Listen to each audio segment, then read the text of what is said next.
Mosaïque.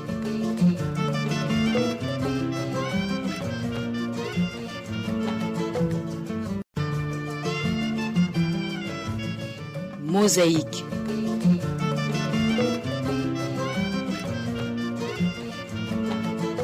Bonjour à tous et merci d'avoir choisi ce rendez-vous de l'émission sur Isanganiro.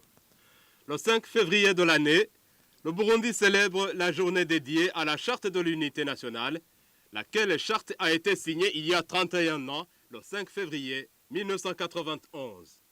C'était près de 3 ans après les événements sanglants de Nega-Marangara au nord du Burundi en 1988.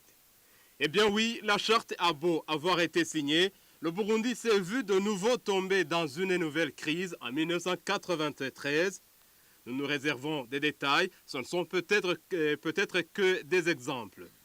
Aujourd'hui, à travers le débat mosaïque, nous allons parler de cohésion nationale entre Burundais, dirigeants et dirigés. Cohésion nationale, quel est l'état des lieux? Quels seraient les défis hier et aujourd'hui? Et quelles devraient être les perspectives pour aboutir à une cohésion effective entre Burundais? Sur le plateau, nous sommes avec 3 invités.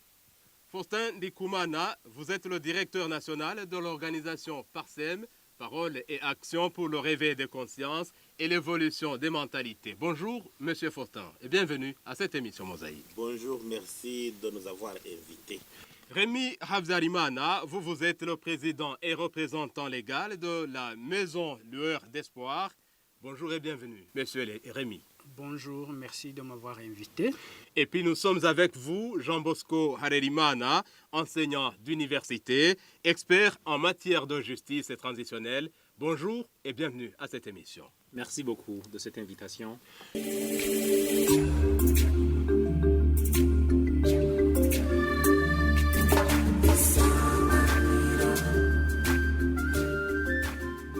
La toute première question, je vais l'adresser à vous. Faustin Ndikumana, directeur national de l'organisation PARSEM.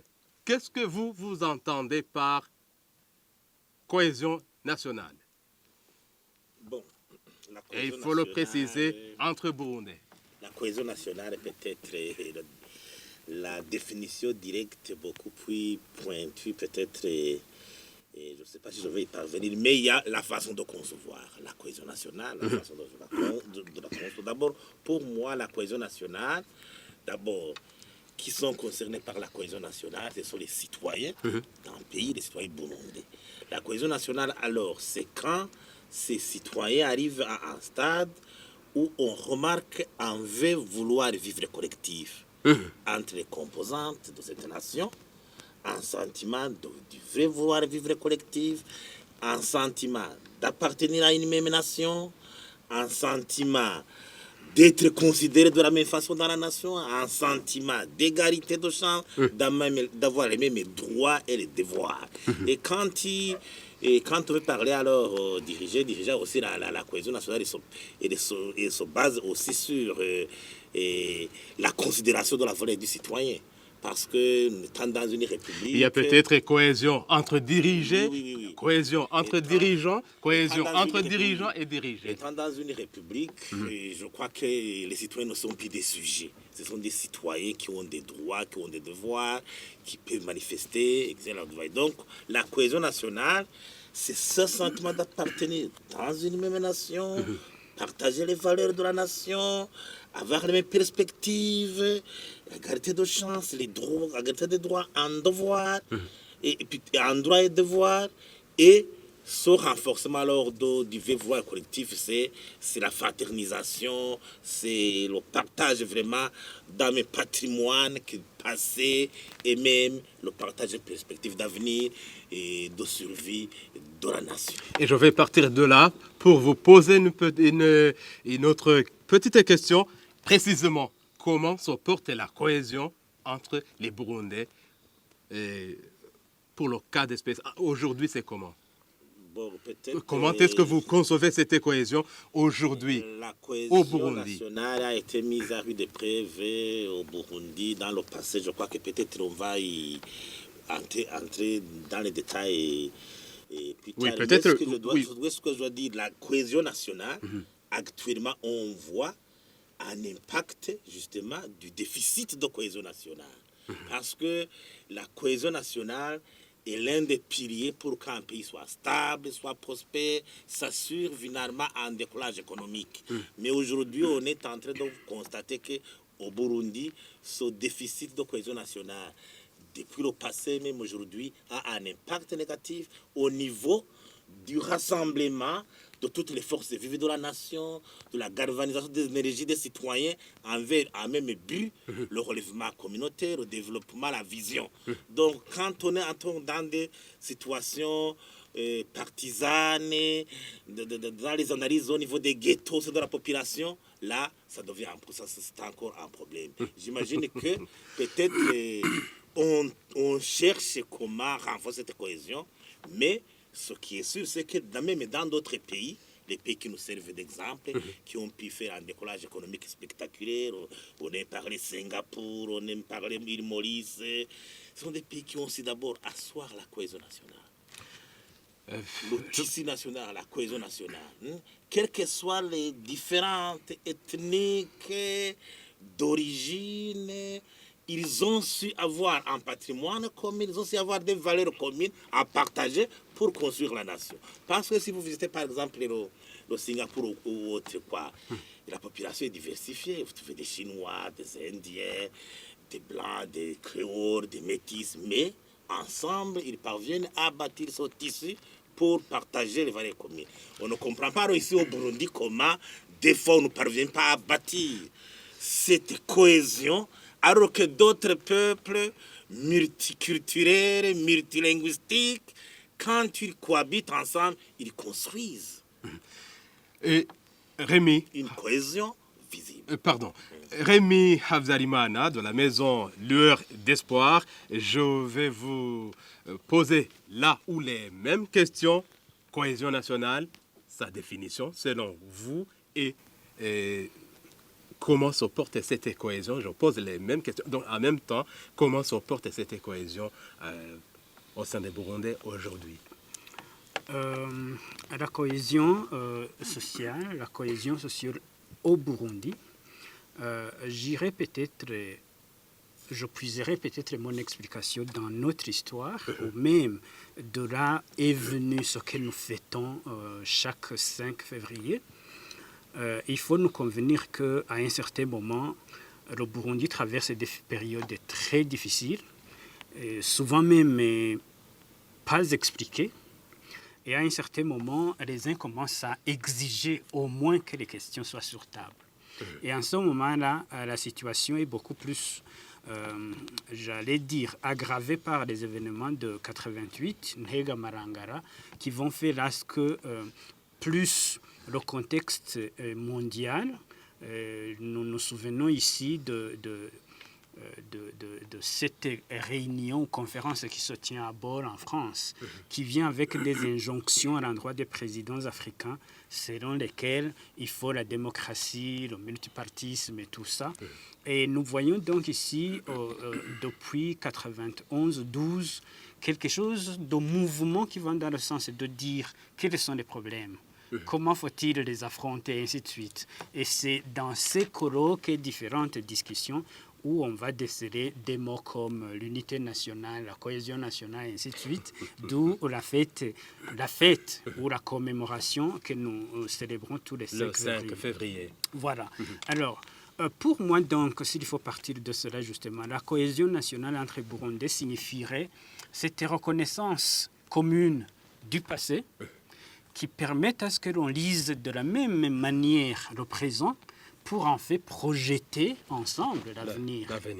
Mais malheureusement, là j'embraye sur votre deuxième question, la situation est assez très mitigée. Elle est mitigée dans ce sens qu'effectivement, d'une part, c'est maintenant, ou je ne sais pas si c'est maintenant seulement, on est en train de tenter d'essayer de voir, de lire la même histoire de notre pays. c'est déjà problématique. Donc vous comprenez La que... même histoire, quelle histoire? Exact. Oui, on sait qu'il y a quelques années, il y a eu tentative de mettre sur le pied une commission de réécriture de l'histoire. C'était une façon officielle de reconnaître que l'histoire que nous avons n'était pas comprise de la même manière. Fallait-il que des experts provenant de la même communauté se mettent ensemble pour en fait dégager une histoire commune? Ce qui n'a pas encore eu lieu à ma connaissance. Vous comprendrez donc que de par ma définition, on ne lit pas encore notre histoire de la même manière. Ce qui fait qu'il est difficile de comprendre notre présent de la même manière. Et enfin... Ne pas lire l'histoire du pays de la même manière, c'est une lacune, n'est-ce pas, M. Rémy? Bien sûr, c'est une lacune parce que qui dit développement, qui va cette fois-ci renforcer la cohésion dont nous parlons, sous-entend que le minimum vital est là. Et ce minimum vital ne dépend que de la planification, de cette lecture de l'histoire, de la compréhension du présent, qui fait que l'on projette ce que l'on veut devenir par rapport à ce que l'on est aujourd'hui. Alors, si l'on ne parvient pas à nous entendre sur notre histoire, il est difficile de nous définir convenablement par rapport au présent et la difficulté devient plus majeure lorsqu'il faut projeter notre avenir par rapport aux projections actuelles. Alors, la situation est donc très compliquée. Je vais dire, du moment que chaque catégorie lit son histoire de sa façon avec des lunettes propres, il est difficile maintenant de se convenir sur au moins les racines de la crise et par conséquent émettre des projections. Parce que cohésion ne sous-entend pas seulement nous rencontrer, chanter au Bumwe bw'Abarundi et finalement dire qu'on cohabite. Nous connaissons plusieurs nations ou habitants des nations qui cohabitent sans nécessairement se mettre ensemble et chanter, sans même se saluer, mais qui se respectent, et qui ont une même histoire, qui projettent ensemble et qui savent qu'ils doivent cohabiter malgré la différence. Donc, mais en instaurant ou en signant la Charte de l'unité nationale au 5 février 1991, n'est-ce pas que croyez à une innovation pour la cohabitation, la cohésion du peuple burundais? Innovation, oui, à cette époque et dans le temps, mais la question est qu'est-ce qu'on en a fait ou tout simplement qu'est-ce que les auteurs de cela avaient comme contenu de ce même document. Parce que vous savez, un document, il y a ce que vous appelez, vous autres, les littéraires, l'esprit et la lettre. Alors, ceux qui ont conçu le document, qu'est-ce qu'ils avaient en tête? Ont-ils pu transmettre cette notion dans la conception finalement nationale afin que les Burundais comprennent réellement ce qu'ils veulent, ce qu'ils attendent et ce que chacun devrait faire. Parce que la cohésion nationale, c'est cet aboutissement où chacun devrait comprendre qu'il ne vit pas seulement pour lui seul, mais qu'il a ses droits et devoirs, mais qu'il a aussi ce qu'il doit à l'endroit des autres. Mais si vraiment cet effet ou cette notion d'unité nationale vient en quête de mes droits seulement, de me créer de l'espace sous le soleil, faisant fi des autres, là, la cohésion est loin d'être instaurée. Harerimana, Jean Bosco, votre point de vue, cohésion nationale, la signification que vous pourriez donner à la cohésion nationale et comment est-ce que vous percevez cette cohésion aujourd'hui? Bon, pour moi, la cohésion nationale, c'est l'absence de grandes fractures. De grandes fractures qui peuvent affecter la vie, la marche de toute une nation vers l'épanouissement de ses citoyens. Et justement, ces fractures peuvent être identitaires, où les catégories de population se fracturent et tentent à vivre à leur manière, aux dépens des autres, identitaires, géographiques, dans l'histoire, on en a eu des tentatives de compréhension de la vie, de la vision nationale par rapport aux régions, aux provinces. Fracture sociale, l'inclusion de différentes catégories sociales dans la considération, dans l'élaboration des projets d'envergure nationale. Fracture économique, aujourd'hui c'est de plus en plus évident. Les inégalités qui grandissent, c'est une tendance, oui, qui se voit de plus en plus ici, mais aussi au niveau Afrique, au niveau international. Il y a de plus en plus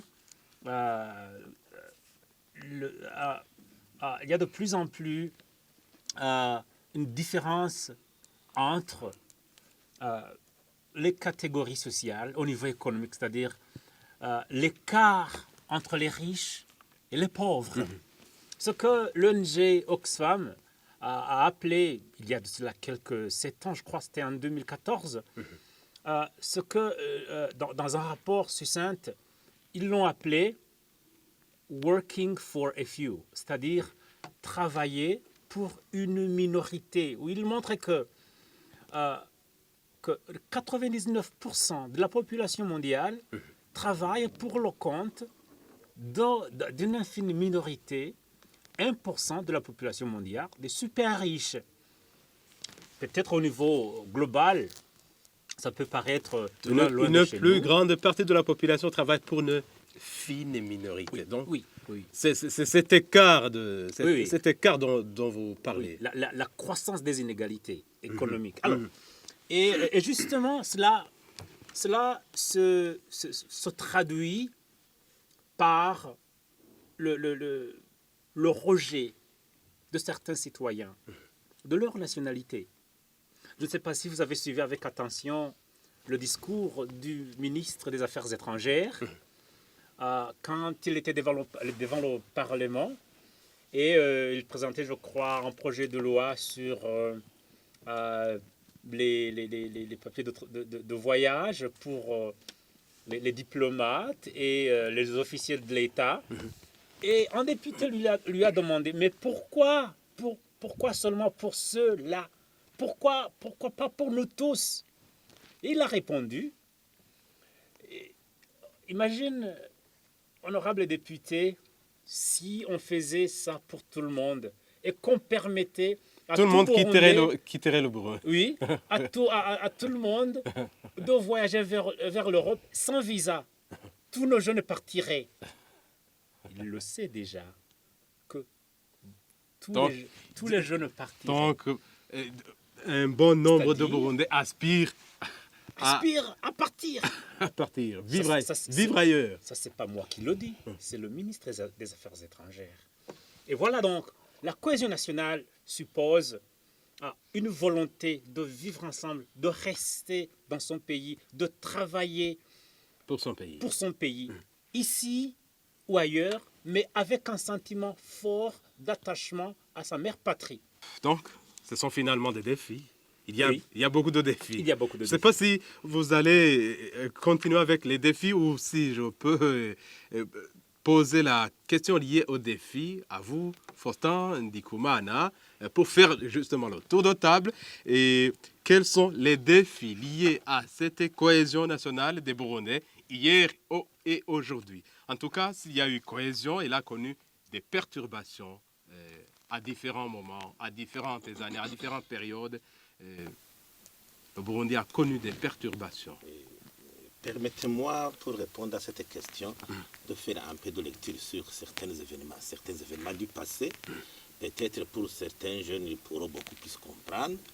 Je ne suis pas historien, mais j'ai fait une analyse, j'ai fait la lecture et sur les événements comment ils se sont succédés aujourd'hui. Je dois vous dire qu'on constate que depuis 1962 jusqu'en 1962, vous allez parler de la date de l'indépendance. Jusqu'en 2022, bientôt 60. Le Burundi n'a jamais connu au moins 10 ans de paix successive. Jamais. Ça veut dire que le Burundi ont été fatigués par des crises et non, pas 10 ans de concentration sur le développement, pas 10 ans. depuis 1962 jusqu'en 2022. Et Est-ce que ça- malheureusement, on Est-ce que ça, constate vous pouvez le que démontrer? ça soit au niveau au moment de la monarchie constitutionnelle de post-indépendance, que ce soit au moment des dictatures militaires, parti unique, que ce soit au niveau de la démocratie, on constate qu'il y a le même comportement. Finalement, il faut que les Burundais nous concentrent et chacun faire son introspection. Les Burundais se par rapport concentrent à ça. pendant combien de temps Je maximum?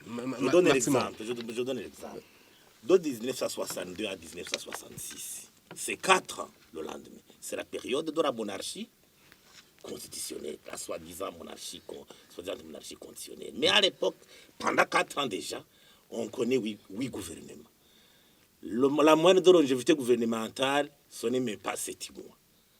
Vous comprenez? Et le pays commence avec un procès de bataille qui soi-disant avait contribué dans la salle du pain sur le Déjà, il y avait une cassure au niveau de la famille royale. Déjà, c'est le début à l'indépendance.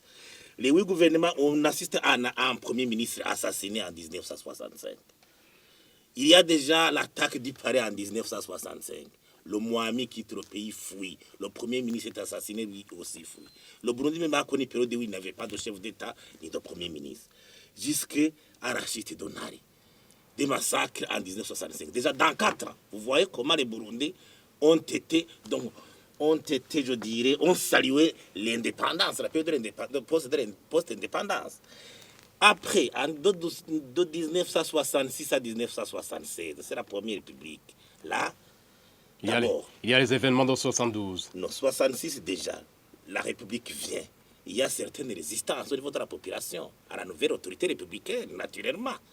Et le gouvernement d'abord passe le temps à un travail de sape contre sa disant monarchiste. Des gens sont torturés, arrêtés ici.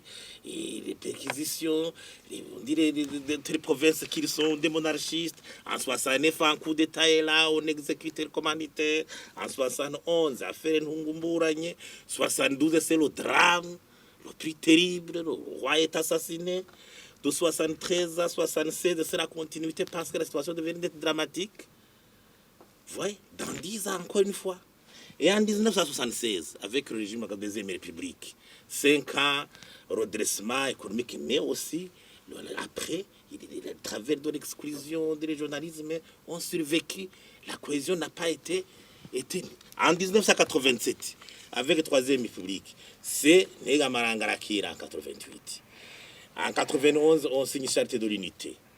Mais la même année, en 91, une attaque terrible sur Bujumbura en 90, vous vous souvenez, novembre 91. Et Rwanda aussi. Et 93, c'est la catastrophe, la traversée du désert. Il y a l'assassinat du président, les massacres à travers le pays, le phénomène des réfugiés, des déplacés. La convention du gouvernement est là et échoue, vous vous souvenez. La convention du gouvernement, une fois dans l'histoire, le Burundi a connu un jour où il a été représenté au sommet de l'OIWA par des délégations, vous vous souvenez. Le président de la République était Sylvestre Ntibantunganya qui a pris l'avion pour participer au sommet de l'OIWA. Le lendemain, le Premier ministre a pris l'avion. Et des délégations dans dans un même sommet, ils ne se saluaient pas. C'était qui son premier ministre? C'était Antoine Douaye. Ça a été... En 1900 déjà, vous vous souvenez de cette de ville, de quoi? Quand il revient, nous subissons un embargo terrible. La guerre civile continue. Vous vous souvenez des attaques de Kinam en 2001, en 2003, à Moussaga. En 2005, la calamité, le parti au pouvoir est élu. Mais là aussi, on assiste à une crise. Rajabwe, quoi. Ça a paralysé les premières énergies parti au pouvoir. En 2010, une partie des partis politiques quitte les élections. Vous vous souvenez du phénomène d'ADC Kiwiri. Tension. 2015, histoire de troisième mandat. Jusqu'à 2020, vous voyez quand même que les Burundais, vraiment, ont été fatigués. Vous vous sentez fatigué, M. Faustin? En tout cas, sur les 60 ans, faisons notre introspection. Je vous fais une petite lecture de l'histoire, jusqu'à même en 2020. Même des réfugiés restés en 2020 avec 2015. Même le parti au pouvoir a eu des de ce quand il est venu. Une petite question. Je dois dire que, à partir de 2022, ces 60 ans qu'on va boucler, il faut quand même qu'on fasse une introspection. Une petite question avant de... Je conclus. Vous voyez que période monarchique, problème. Vous avez vu? Dictature militaire partidique, problème. Multipartisme, problème. Donc il y a quelque chose quand même qui... Il faut quand même faire une introspection. Il faut réfléchir. Et alors, selon vous, Oui. pourquoi tous ces événements? Pourquoi toutes ces situations? Justement, c'est jusqu'à maintenant la C'est dû cohésion à quoi? nationale, C'est dû à quoi? dont la cohésion nationale n'a pas encore eu vraiment des assises. L'exclusion, le rejet de l'autre, l'égoïsme, l'égocentrisme continuent à être des tares observables dans le comportement des Burundais, même sont érigés en mode de gouvernement par nos hommes politiques. Donc ça veut dire qu'il faut qu'on ait une réflexion sur cela.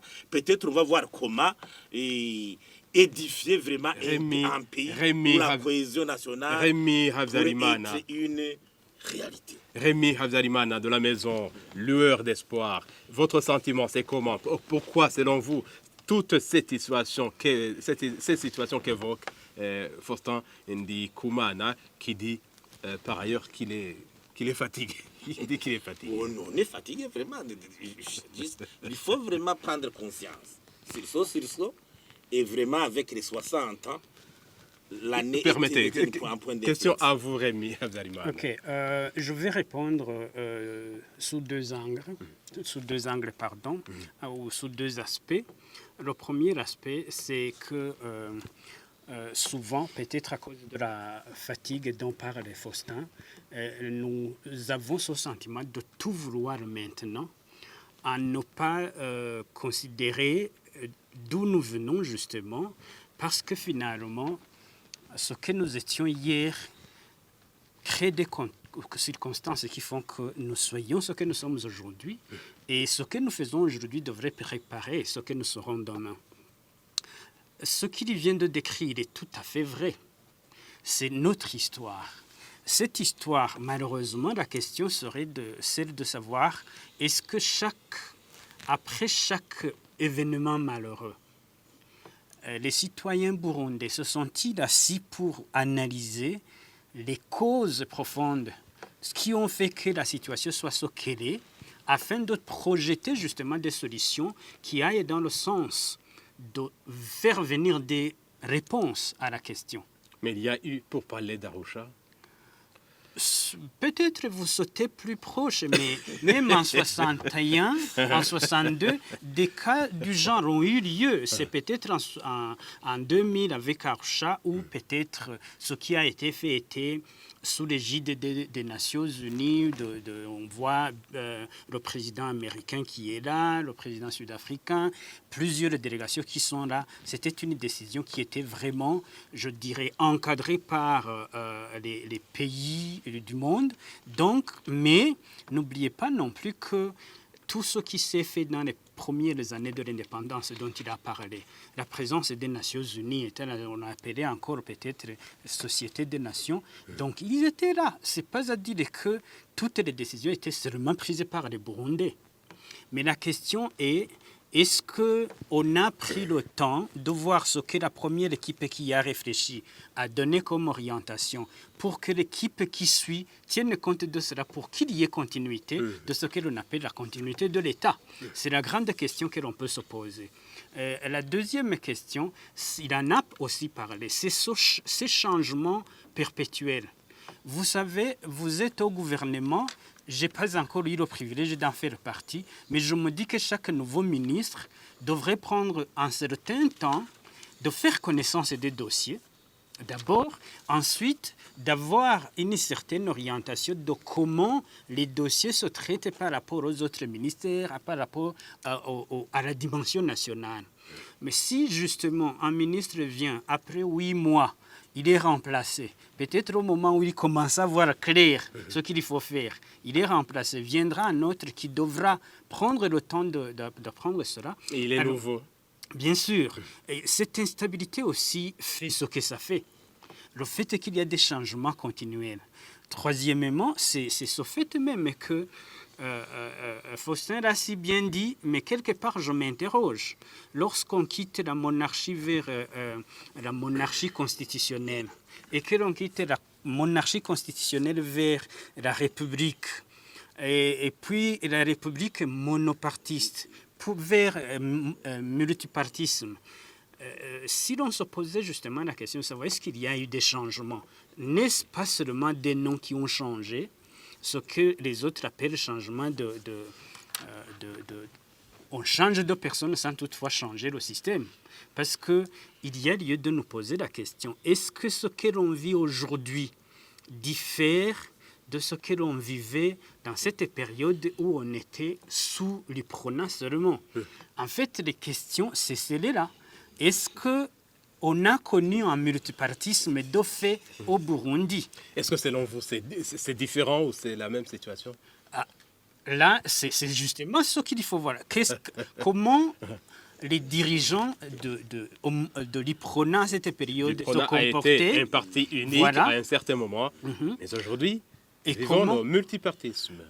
C'est toi qui le dis, et c'est la Constitution qui le dit, mais la pratique maintenant. Parce que le multipartisme, c'est quoi? C'est-à-dire reconnaître l'autre, non seulement par son existence, mais aussi sa contribution, mais aussi son point de vue, qui souvent est différent du vôtre, parce que justement, s'il n'était pas différent, vous seriez dans le même parti.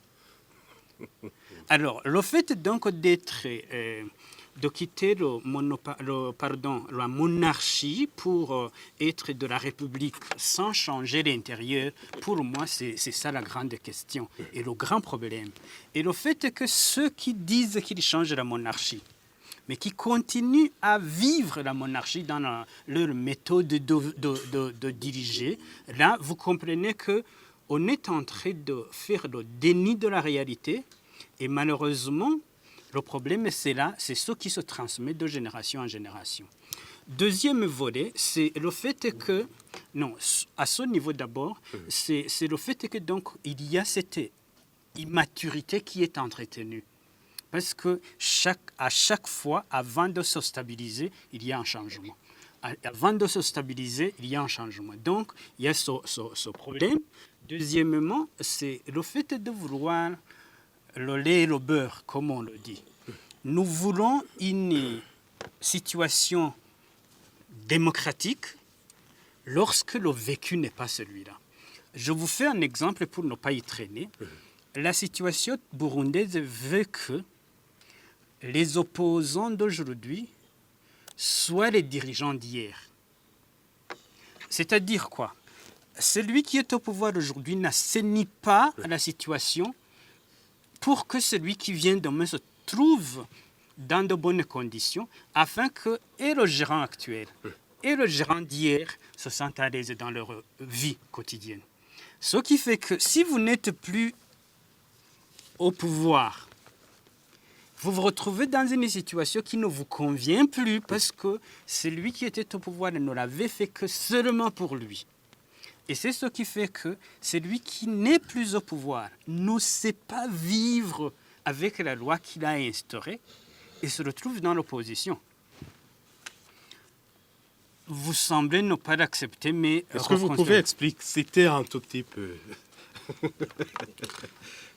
Il fut un temps où j'étais dans une conférence internationale et on m'a fait constater un fait qui était réel mais que je n'avais pas vraiment matérialisé, disons. Et vous l'avez constaté? Oui. On m'a dit, est-ce que vous savez que chez vous au Burundi, c'est le seul pays africain où on a 4 anciens présidents vivants et au pays.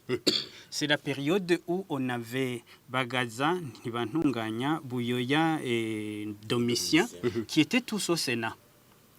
Et j'étais à l'étranger, mais on m'a dit, vous êtes le seul pays en Afrique qui connaît 4 anciens présidents qui sont en vie et qui sont au pays. Donc à côté d'un 5e au pouvoir.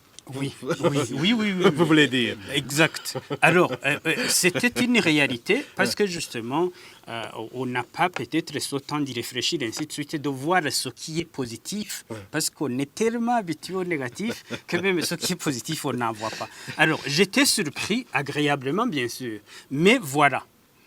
Nous avons 4 anciens présidents qui pouvaient, en ce moment-là, enrichir les décisions ou les discussions au niveau du Sénat.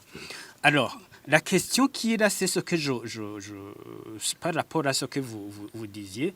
Maintenant, allez voir où ils sont. Ces anciens présidents. Exact. C'était exclu. C'est vous qui le dites. Maintenant, est-ce que la stabilité que l'on pouvait avoir au niveau du Sénat, c'est un exemple. Et ça, c'est un seul organe. Vous pouvez aller même ailleurs. Cette stabilité, cette expérience que l'on avait à gagner de ces anciens dirigeants, qui, de par leur expérience, argumentent, orientent, critiquent d'une façon constructive ce qui se fait, est-ce qu'on l'a, est-ce qu'on ne l'a plus? Alors, maintenant, si cela ne se fait pas, quelle est la situation du président actuel lorsqu'il y pense de son après? Parce que justement, cette situation était là pour dire, vous quittez là où vous êtes, vous avez de l'espace. Mais maintenant, ce n'est plus le cas. Est-ce que vous sentez que ça, c'est déjà un point de faiblesse de notre système qui fait qu'effectivement, la continuité ne soit pas ce qu'elle devrait être? Des ajouts, Jean Bosco Harelimana, des ajouts ou des... Moi, je ferais plutôt une Est-ce que vous allez dire le contraire? Une approche plutôt, pas au niveau, au sommet de l'État, au sommet des institutions, mais plutôt dans les choses les plus subtiles, d'accès aux services de base, de servir la population. C'est ce qui renforce la cohésion nationale. À telle enseigne que maintenant, on conçoit de plus en plus la cohésion nationale. La cohésion nationale suppose 2 partis. 2 partis qui ne sont pas vraiment fixes, qui se changent, qui s'interchangent. Et ces 2 partis sont les détenteurs de droits et les détenteurs de devoirs. Les détenteurs de droits, ce sont les citoyens qui ont besoin d'accéder aux services de santé, d'éducation, d'hygiène, Ou bien chaque groupe a des droits et des devoirs en même temps. Les citoyens, en premier lieu. Ce sont des détenteurs de droits. Ce sont des détenteurs de droits. Détenteurs de droits, parce qu'ils sont citoyens. La deuxième catégorie, ce sont les détenteurs de devoirs. C'est-à-dire, ces personnes, que ce soit au plus haut sommet de l'État, que ce soit dans le sphère privée, les fonctionnaires, partout où ils sont, pourquoi est-ce qu'ils sont là? Ils sont là pour mettre, parce qu'ils ont des responsabilités, pour servir les citoyens, au public comme au privé. Ce sont en fait des serviteurs, vous dites. Oui, ce sont des serviteurs. Et tant qu'ils ne comprennent pas que là où ils sont là pour servir et traiter toutes les personnes, tous les citoyens qui vont vers eux pour des soins de santé, pour des besoins d'éducation, pour la recherche d'un document administratif, pour tout ce qui est service, pour ce qui est de leurs droits. Tant que cette compréhension n'est pas telle, il y aura toujours des grognes. Et quand cette grogne grandit, ça dégénère en malaise social généralisé. Et donc, et ça fait perdre la référence. Ça fait perdre les valeurs qui font vivre, qui nourrissent la cohésion sociale. Qui nourrissent la cohésion sociale. Nous avons des exemples. Nous avons des exemples. Tout proche de chez nous, comme loin de chez nous. L'exemple le plus parlant, c'est le monarque du petit royaume de Bhoutan, qui est coincé entre l'Inde et la Chine. Et il a compris que pour renforcer la cohésion sociale, qui était déjà forte, il ne fallait pas qu'il y ait une monarchie dans un pays. Elle disait, mais pourquoi est-ce que je deviens monarque? Parce que mon père était monarque. Et que par conséquent, mes enfants, mes arrière-enfants, vont devenir des monarques de facto. Ils n'ont pas été élus. Alors, il a abdiqué de son poste de monarque et a préféré se faire élire en toute liberté. Et il a été élu. Et maintenant, voilà, les habitants, les citoyens du Bhoutan, ils voient leur président, pas leur monarque aujourd'hui, comme quelqu'un qui leur a permis d'exprimer leur choix de celui qui va les gouverner. Et donc, heureux sera celui qui naîtra dans la famille monarchique. non, non, c'est ce qu'il a voulu casser. Là, j'insinue un autre aspect de cohésion nationale, c'est la participation, le sentiment de participation. Parce que souvent on croit que la croissance économique, à elle seule, suffit pour renforcer la cohésion sociale. Non. La personne, dans sa nature, les citoyens ont besoin, oui, de l'épanouissement économique, mais aussi de l'épanouissement dans toutes ses dimensions. Participer dans la gestion des affaires de l'État, exprimer ce qui va et ce qui ne va pas, et donc avoir la parole comme citoyen. Et ici, justement, je clôture. Je crois qu'au Burundi, nous avons un avantage considérable. Vous savez, au Burundi, il n'y a pas d'apatrides. Il y a des pays proches comme loin de chez nous qui ont des catégories de population qui ne sont pas acceptés comme des citoyens dans leurs États et qui n'ont pas accès, par exemple, aux documents de voyage, au passeport.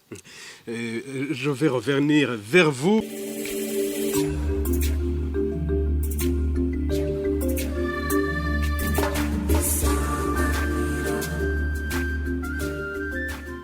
Pour ceux qui nous auraient capté en cours de route, et je rappelle qu'à travers l'émission Mosaïque d'aujourd'hui, nous sommes en train de parler de la cohésion nationale entre Burundais. État des lieux, défis et perspectives. Avec nous sur le plateau, 3 invités, à savoir Faustin Ndikumana, directeur national de l'organisation Parsem, Rémi Habzalimana de l'organisation Maison Lueur d'Espoir, ainsi que Jean Bosco Harelimana, enseignant d'université et spécialiste en matière de justice et transitionnelle. Et tant que vous avez la parole, monsieur Jean Bosco Harelimana, et quels seraient les impacts liés à ces défis?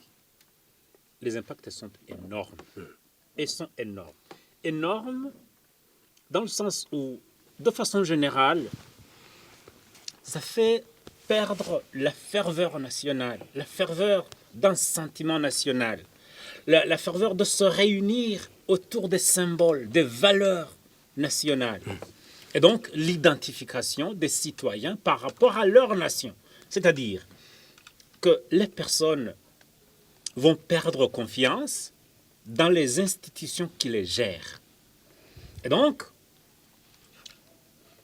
cette cassure va faire en sorte que les citoyens vont se considérer comme des personnes de seconde zone, ce que dans le temps on appelait les sujets, et qu'en face d'eux, ils ont des personnes qui devraient être les détenteurs de devoirs, mais qui se comportent comme de petits monarques, qui font ce qu'ils veulent, quand ils veulent.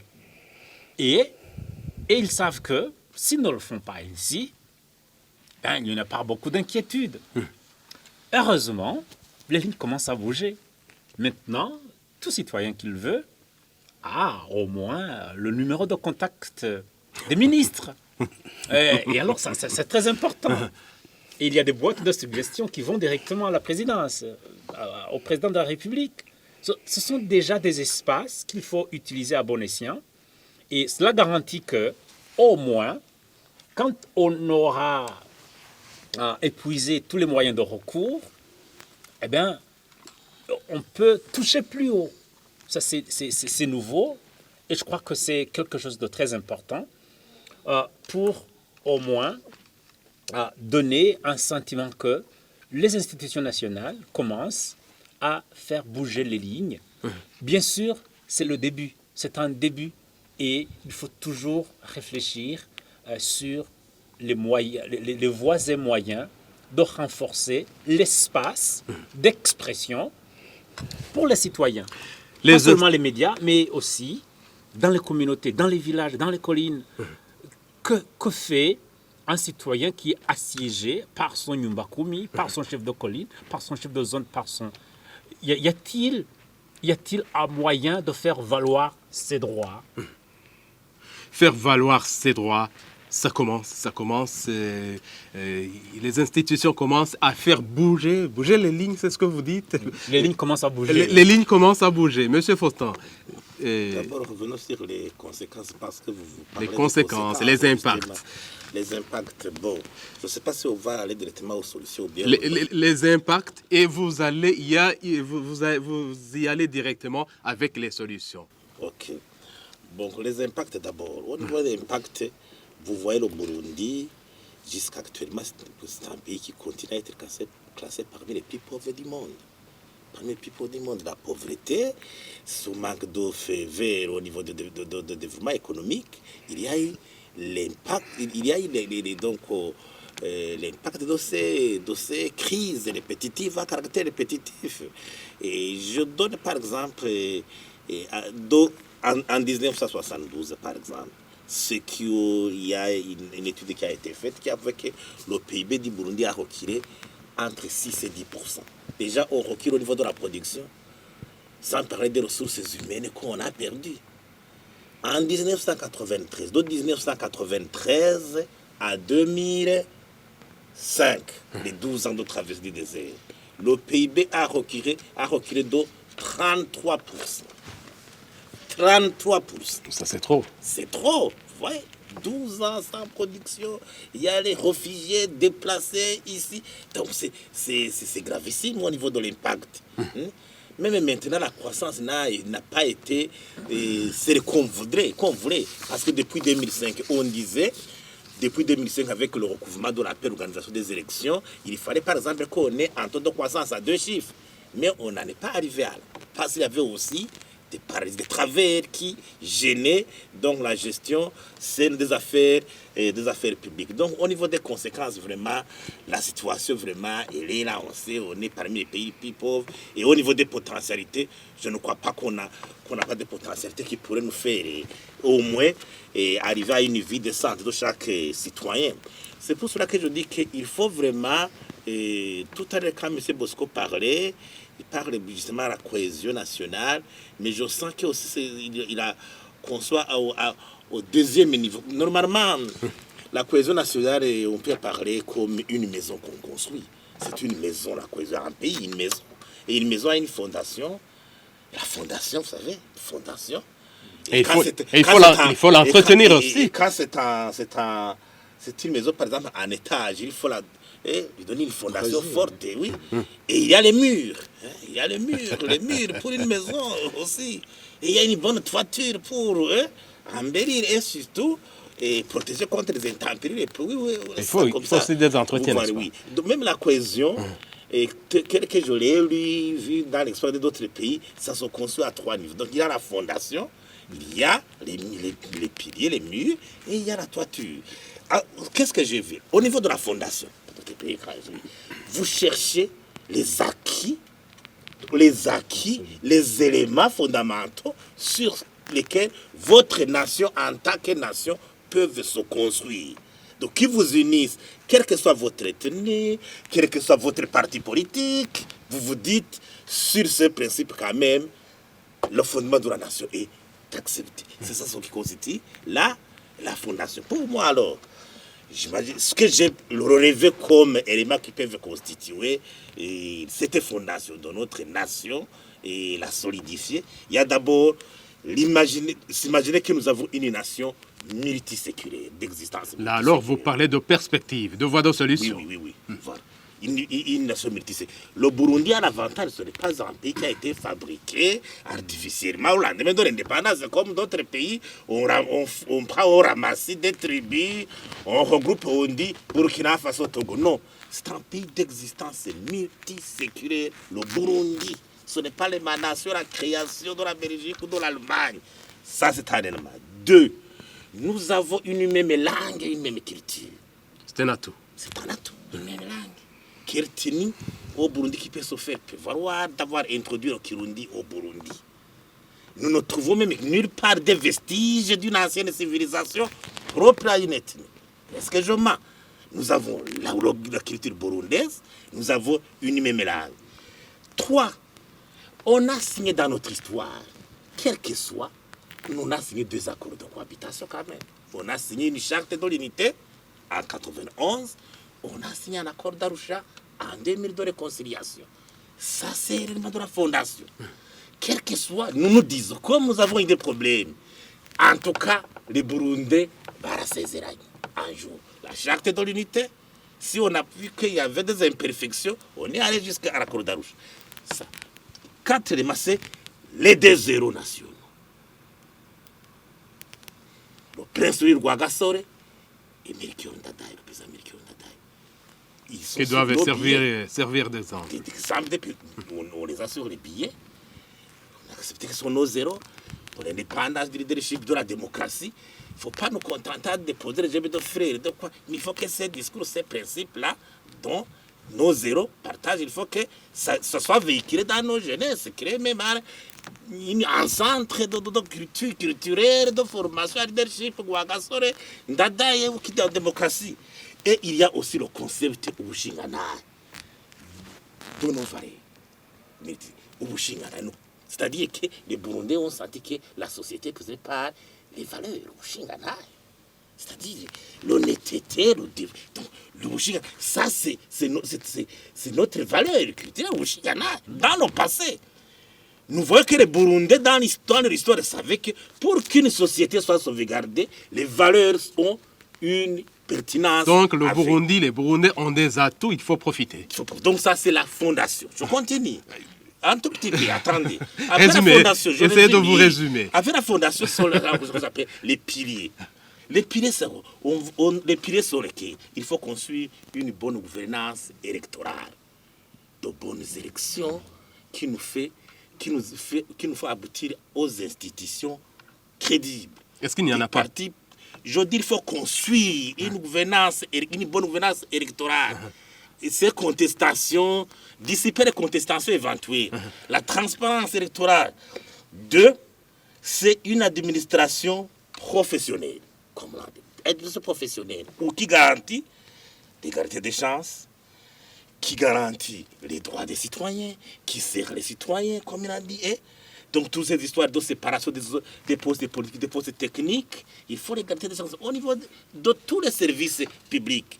Quand l'administration travaille dans la transparence, c'est le 2e pilier qu'il faut. 3e pilier, c'est la justice transitionnelle pour vider le passé, et la justice comme arbitre dans les affaires quotidiennes qui garantissent, qui peut réparer.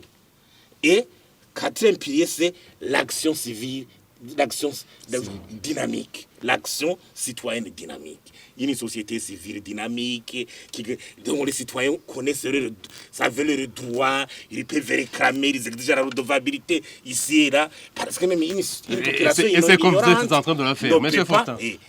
Une population ignorante ne peut pas exercer ses droits. Et enfin, la toiture, c'est la vision du développement économique. Pour alors avoir ce développement, il faut une vision, les potentiels dont nous disposons, il faut la salle de mobilisation des fonds, l'investissement. En aboutissant à la mérite du bien-être, alors la cohésion se ferme et est bâtie sur une fondation que je viens d'écrire et les piliers. Merci Fortin. C'est Rémi Habyarimana, est-ce que vous avez quelque chose à ajouter par rapport à cohésion bien bâtie. À ces propositions de solutions? Est-ce que vous avez quelque chose à ajouter, Monsieur Rémi? Je crois que il a touché à tout. Mais permettez que Fondation, pilier, toiture. Ah oui, c'est la manière qu'il propose. Et je crois que, comme je l'avais dit, des problèmes du passé, c'est pour moi, entre autres, le fait qu'on a beaucoup plus privilégié des solutions politiques en oubliant le volet économique de la crise, des différentes crises que nous avons dû traverser, parce que tout ce que l'on fait, les Français le disent si bien que le ventre affamé n'a point d'oreille. Il est difficile de convaincre la population de rester calme lorsqu'ils n'ont pas pu manger ou lorsque la planification au niveau de ce qui doit être au niveau de la maison, être en mesure d'envoyer leurs enfants à l'école, être en mesure de soigner la famille, ainsi de suite. Alors, tenir compte justement de ce volet, parce que nous l'avions dit, chaque fois qu'il y a crise, les tentatives de solution, c'est des décideurs qui se mettent ensemble et une fois qu'ils se partagent les pouvoirs, les postes, on a tendance à que les solutions sont là. Mais malheureusement, en fait, la solution, elle est au sommet, mais la base reste ce qu'elle est. Et malheureusement, il y a cette continuité d'une crise qui, à un certain moment, se calme parce que ceux qui sont capables de parler, de s'exprimer, sont satisfaits. Mais en réalité, la solution n'est pas pour autant trouvée. Alors ça, c'est pour moi un élément important, le fait que les solutions envisagées devraient aussi tenir compte de ce volet économique de la crise. Alors, cette fois-ci, c'est au niveau de la stabilité morale. Plusieurs études ont montré que les Burundais qui ont traversé les 60 ans dont il a parlé dans des crises répétitives, ils ne s'en sont pas sortis sans blessure. Il est clair donc que nous avons des blessures non soignées. Nous trimballons avec des douleurs qui ne se manifestent que à partir de nos expressions. Au lieu de communiquer d'une façon amicale, souvent c'est des injures, consolances. Une personne qui ne parle pas mais qui s'exprime par des gestes un peu maladroits. Donc, la population est traumatisée par les différentes douleurs qu'elle a dû traverser. Et apparemment, je ne crois pas qu'il y ait vraiment une politique volontariste qui va dans le sens de faire en sorte que les personnes qui se sentent malades se soignent de cette façon-là. Deuxièmement, il y en a qui ne savent pas qu'ils sont malades. Et ça, c'est très malheureux. Plusieurs traversent... Et quand ils le sauront? Ils ne le sauront que lorsqu'on expliquera. Par exemple, que si vous passez 2-3 nuits ne dormant pas, que c'est signe d'un malaise mental. Là, je ne vais pas en détail, mais c'est ce qui se fait. Et on se rend compte que nous avons traversé, nous avons vu des choses vraiment indescriptibles et qui sont restées ancrées dans notre intérieur. On n'en a pas eu les opportunités de nous exprimer. Plusieurs ont perdu les leurs. Ils n'ont pas connu de deuil. Ils n'ont pas su s'ils sont morts ou encore en vie. Ils ne sont pas s'ils sont morts, s'ils ont été enterrés. Donc tout ça, c'est des histoires qui sont dans ces personnes burundaises qui vivent et qui discutent des élections et autres sans nécessairement parler de la vie mentale. Et là, c'est un manquement grave qui peut avoir des conséquences assez néfastes. Et des solutions alors? Les solutions, c'est justement ce fait que, nous l'avons dit, chaque fois qu'il y a eu crise, il y a eu tentative que les gens s'asseyent ensemble. Mais en s'asseyant ensemble, il y a curieusement, comme Faustin l'a si bien dit, après une certaine période, vient un autre dossier nouveau qui fait que les bonnes décisions ne soient pas clôturées pour qu'il y ait mise en œuvre des recommandations. Ils ne se disent finalement pas la vérité. Si. Peut-être pas jusqu'à fond. Parce que bien chacun a sa vérité. Chacun a sa vérité. Ils se disent la vérité des fois. Ils se mentent aussi. Mais même ces vérités partielles, si l'on parvient à émettre des recommandations, on n'en donne pas le temps de l'implémentation, de mettre en œuvre ce qui a été décidé. Vous avez dit Arusha. Oui, Arusha. Mais vous savez que plusieurs mésententes après Arusha, justement, résident sur les uns disant c'est les accords qui sont enterrés. Et les autres disent, nous ne faisons que mettre en œuvre les accords d'Arusha. Vous comprenez que même si on a des accords, des fois, même ces accords ne sont pas compris de la même manière. Donc pour moi, c'est ce fait que les réflexions qui sont faites, soit ne sont pas très bien terminées. Si elles sont terminées, les conclusions sont conservées avant la mise en œuvre. Jean Bosco Harelimana, je ne sais pas si vous avez un mot à placer par rapport à ces propositions, à ces solutions, des voies de solutions pour aboutir à une cohésion nationale effective entre Burundais. Je vais être très bref. Merci. 2 points. Le premier, il faut vider le contentieux historique. Qu'est-ce qui a divisé les Burundais? Ça, il faut creuser en profondeur. Arusha a fait une fondation en déclarant que le problème burundais est de nature politique avec une dimension ethnique prononcée. Alors, il faut dire aux Burundais, surtout la jeunesse, que le problème ethnique est une imposition. Imposition. La loi est là. Qui a institué les ethnies au Burundi. Une loi est là. Une loi est là.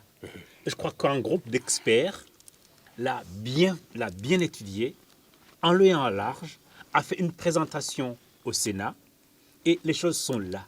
Qu'on leur donne du temps, de l'espace pour parler des résultats. L'ethnisme n'est pas un problème au Burundi.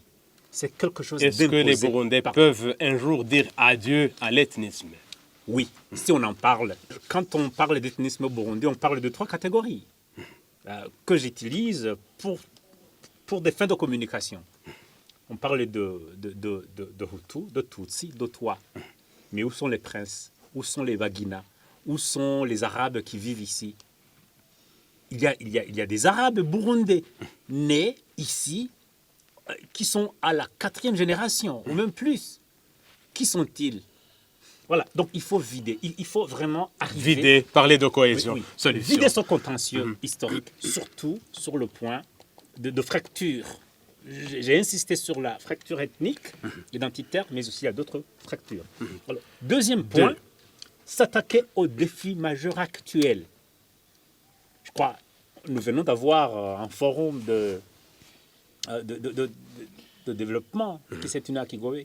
On a parlé de beaucoup de choses. Qu'on s'attaque aux défis majeurs actuels et qu'on le communique.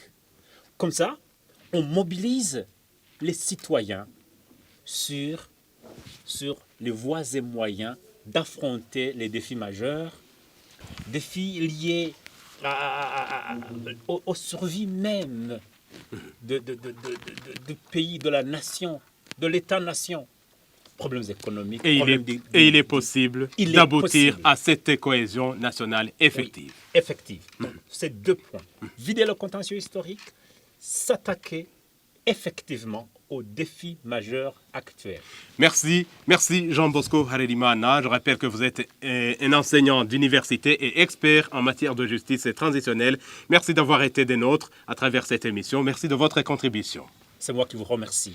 Merci à vous, Faustin Ndikumana, directeur national de l'organisation Parsem, Parole et Action pour le réveil des consciences et l'évolution des mentalités. Merci d'être venu. Merci de votre contribution. Je vous remercie, moi aussi. Merci à vous, Rémi Habzalimana, de l'organisation Maison Lueur d'Espoir. Merci aussi d'avoir été des nôtres et de votre contribution à cette émission Mosaïque. C'est moi qui vous remercie. Ainsi s'achève l'émission Mosaïque pour aujourd'hui.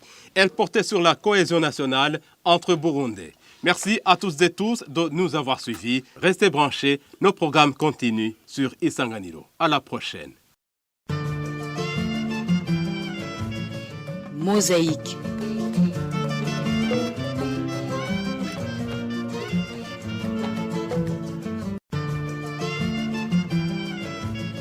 Mosaïque.